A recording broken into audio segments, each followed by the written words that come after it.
Today's main topic is the sound of jim and the main common mistake that is related to it. The letter jim is a plosive sound, which means that there is a little gush of air released when pronouncing it. If that trait is ignored, which is a very common mistake even among Arabs, then the letter will not be properly pronounced. In order to understand exactly what I mean, let us compare these two sounds. J, j, jam, jam, and j, j, garage, garage. So, for the first one, you cannot keep pronouncing it, you cannot keep up the sound, since after you say it, it ends. And this is one of the main characteristics of a plosive sound. It ends after you say it. On the other side, you can keep saying zh for as long as you want. We call that sound a fricative sound, so there is no plosiveness in the sound. The Arabic jim is always the first one, not the second. And that is how you pronounce it in the Quran. We say j, j, جاء الجنة فجعل. And though this might sound a bit simple for some people, when you have to use it in the middle of a recitation, it might be a bit challenging for many learners. So let us compare the pronunciation of the following examples. فَجَعَلْنَاهَا نَكَالًا لِمَا بَيْنَ يَدَيْهَا. Now notice if I pronounce it wrong, it would sound like this. فَجَعَلْنَاهَا.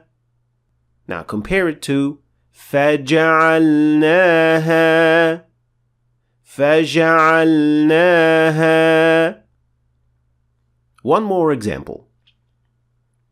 كِتَابٌ أَنزَلْنَاهُ إِلَيْكَ لِتُخْرِجَ النَّاسَ مِنَ الظُّلُمَاتِ إِلَى النُّورِ. لِتُخْرِجَ النَّاسَ. لِتُخْرِجَ النَّاسِ. And one of the words that are very often mispronounced is the word hajj, and it is mispronounced as hajj, and that is not correct.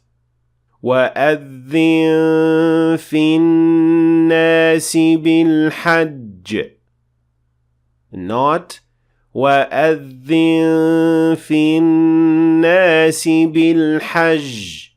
That is not correct. On the other hand, that doesn't mean that you will be adding a pure d at the beginning of the sound. That is not the point. It should not sound like this.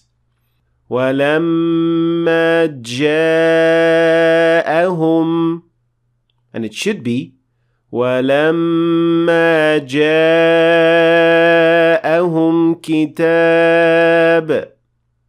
So, when reciting the Quran, make sure that the jim sound is a plosive sound and that it is not a fricative sound, which actually doesn't exist in the Arabic language.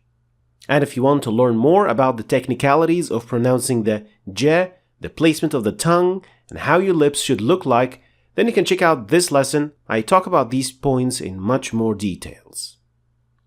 Thanks for watching. If you want to start your journey to learn the Tajweed of the Quran, you can click on this link. And if you want to understand the Quran in Arabic, then you should click on that link. And finally, I hope you've learned something new today, and I will see you next time.